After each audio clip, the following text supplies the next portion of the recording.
Hello, welcome to another ramble.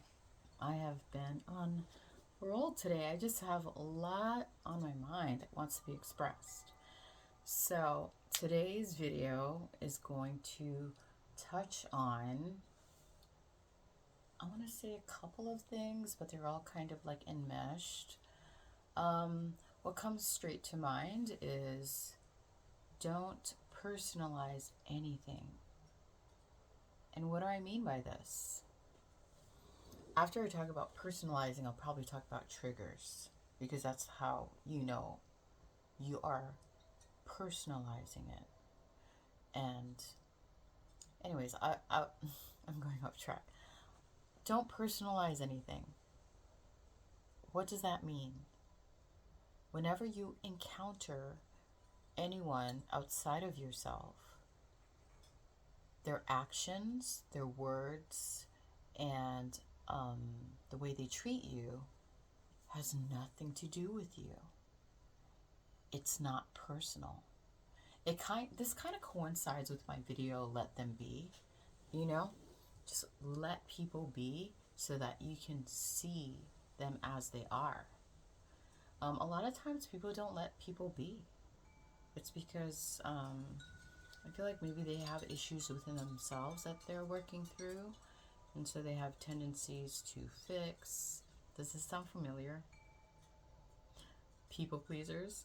So they have tendencies to want to rearrange things outside of themselves or control or fix or please in order, to get some need met. Yeah, but if you go beyond these things, you realize that a lot of the things people do has nothing to do with you, you know? And if you take a step back and you get to really see someone as they are, without like trying to impede or interfere and change, you know? Like, yeah, it's not personal. So it's funny. I noticed that like for me personally before, and no, actually, yeah, I just feel like I don't personalize things. I don't take it personally anymore. Um, I just kind of let them be, let things be, and then I get to see very clearly what I'm working with, and then I realize, oh, this has nothing to do with me. I know in the past I used to be like crazy, like if somebody like was mean to me or they seemed upset at me, I'd always like freak out. And then I'd be like, oh my God, what did I do wrong? Like, is something wrong with me? Like, oh my God, I want to correct this. What? It has nothing to do with you. And I think if you're feeling those feelings of wanting to like go out there, it's your anxiety talking. It's your anxiety wanting to find equilibrium in the situation. But I don't know, if you don't personalize anything, then you won't be triggered, and then you'll realize that it has nothing to do with you. That's the thing. That this is the second thing I was going to go into. If you feel triggered in any way, shape, or form, if your anxiety gets ramped up, if you feel any type of emotional charge that feels heavy, and that's what I'm talking about when like when I'm talking about like heavy emotions or negative emotions. Yeah, negative. Think about it. Negative emotions feel heavy.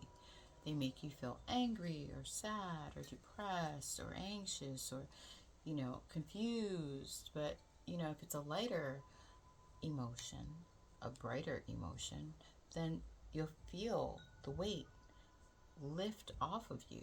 You'll feel more joy, more peace, more balance, more clarity. You know what I mean? More joy. Did I say that? But anyways, yeah.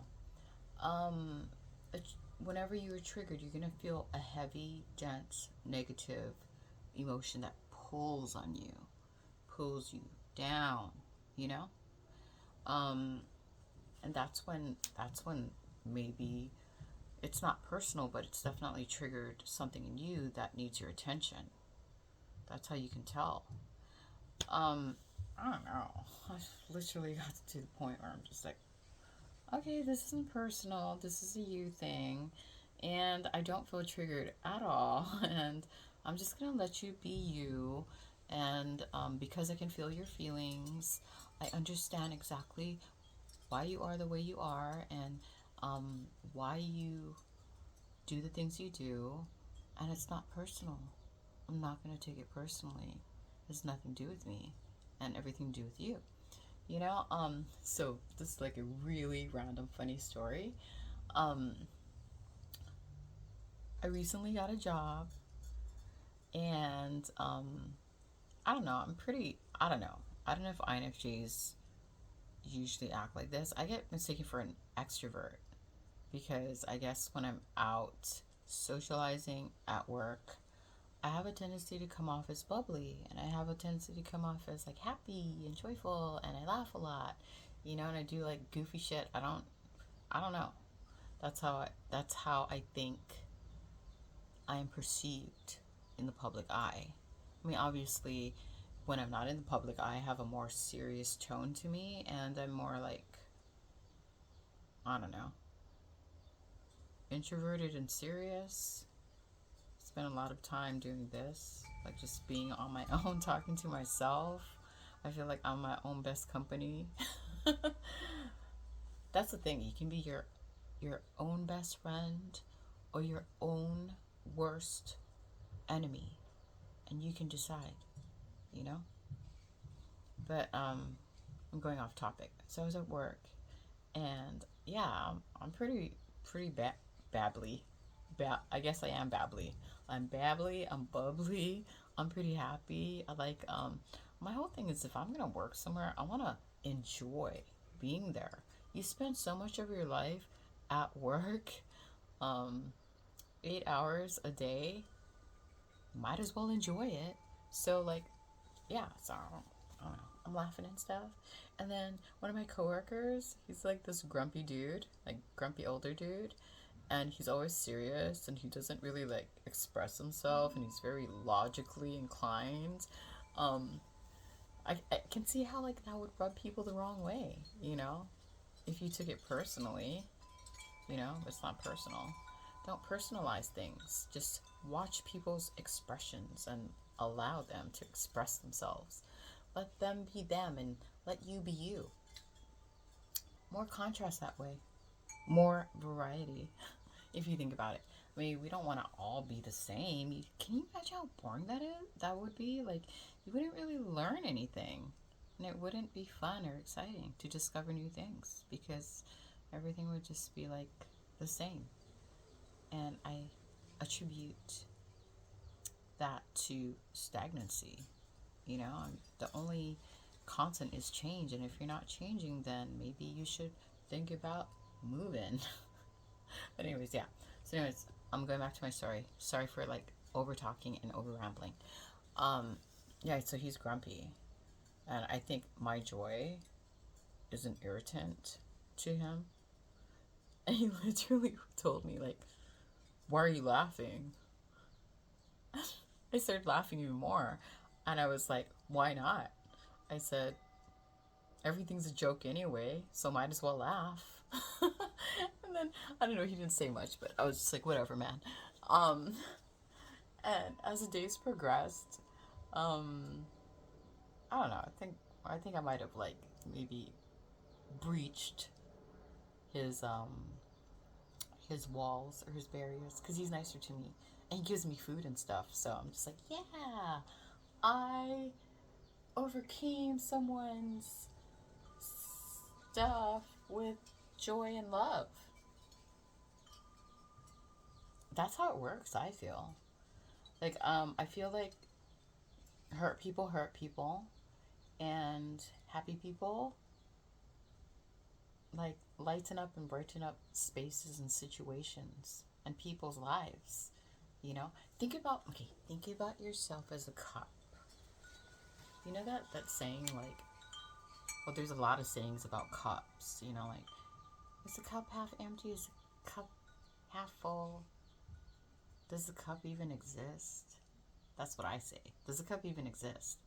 And then there's other like, I don't know, quotes about like cups, like fill your own cup before you fill others.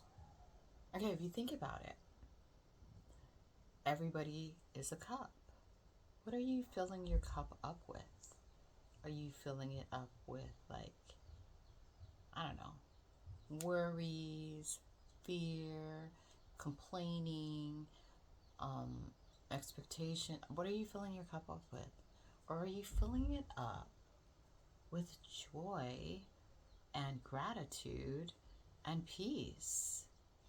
I mean, I know sometimes when you interact with people, they may like spill over into your cup with their maybe negativity. By the way, I'm not crucifying anyone. Everybody's allowed to feel whatever they want to feel in order to learn what they need to learn. That's what feelings are for, right? But anyways, somebody who's hurt could be overflowing into your cup. So at that point, if you personalize it, you're going to take it on. But if you don't personalize it and you stay steady and firm within yourself, being at peace and joy and aligned and whatever, man, feeling love and gratitude, that's what will be overflowing from your cup. That's what will overflow and spill out into the world. That's how I think about it. Anyways, I covered triggers, and I covered don't personalize anything, and I covered cups. Like, fill your own cup first. But then also ask yourself, what am I filling my cup up with? Am I allowing other people to spill their hurt and pain over into my cup? Ooh, on a side note, you know how we can feel people's feelings? I think I've discovered why.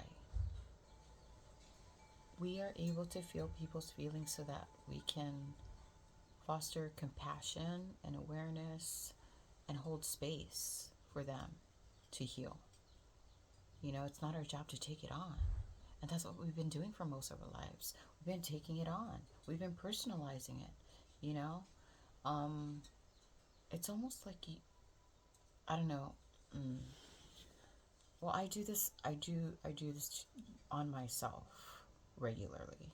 Like, I'll literally sit with myself, and I'll sit with any emotional blockage or tension in my body or in my mental landscape, and I'll literally just sit with it from a place of detachment.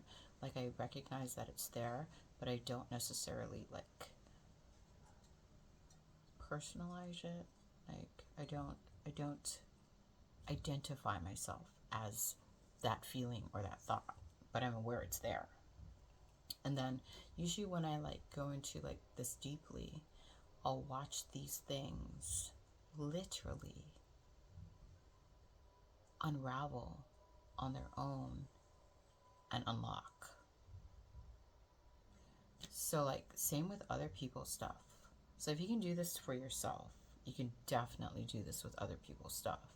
So like, you blah blah blah. I'm stuttering. You will be able to be present with someone else in their pain, in their hurt, but not take it on.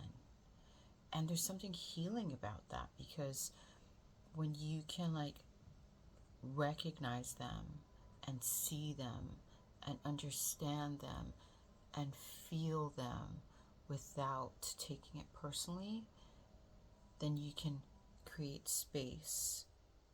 Like I said, like, just kind of from a place of detachment, just watch them and create that space and accept them, and just be present with them. And I think that's when people shift and move and unravel into a space where they become more of themselves. And when I say more of themselves, I mean like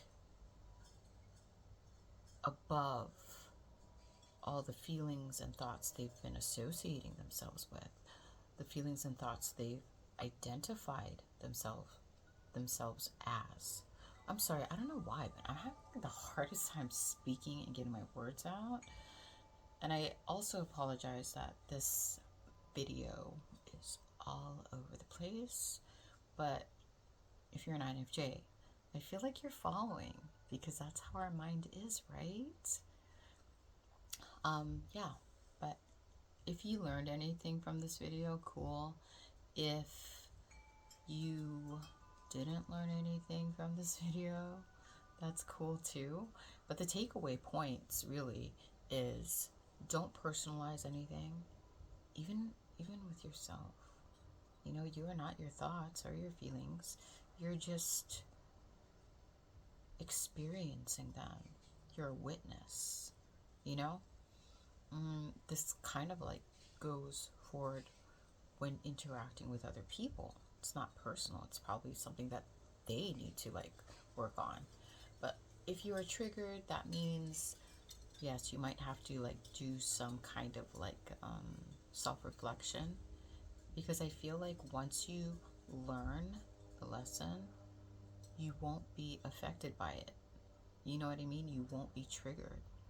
That's how you know like you've kind of like learned that growing lesson or that growing pain and you've moved beyond it, because you can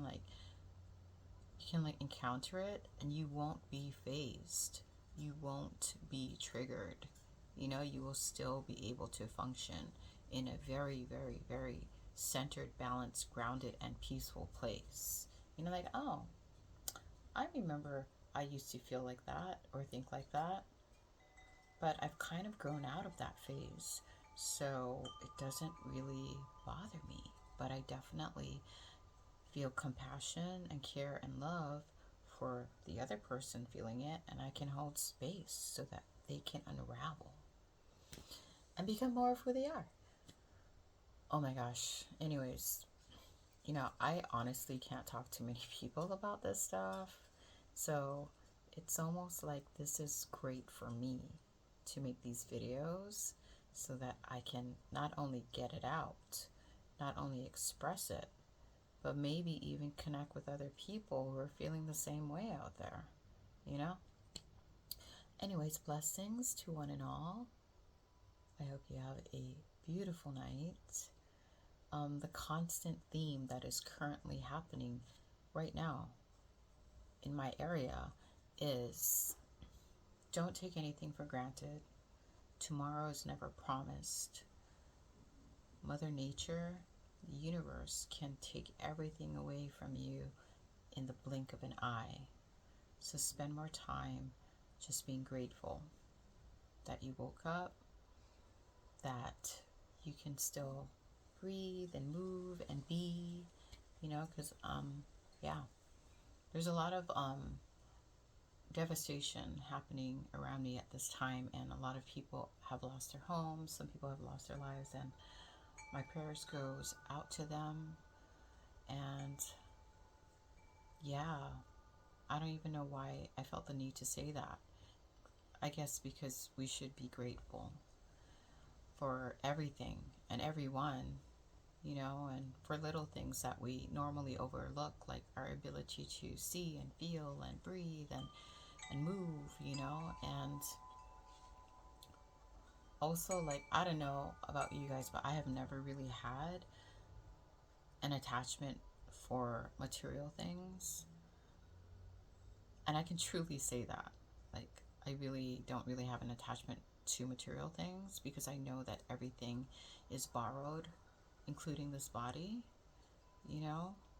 But, yeah, just be grateful for every moment, because anything can happen at any time, and you should just, like, cherish every moment. Sorry, I got kind of heavy on you, but I just needed to relay that message. Blessings to one and all. Amen.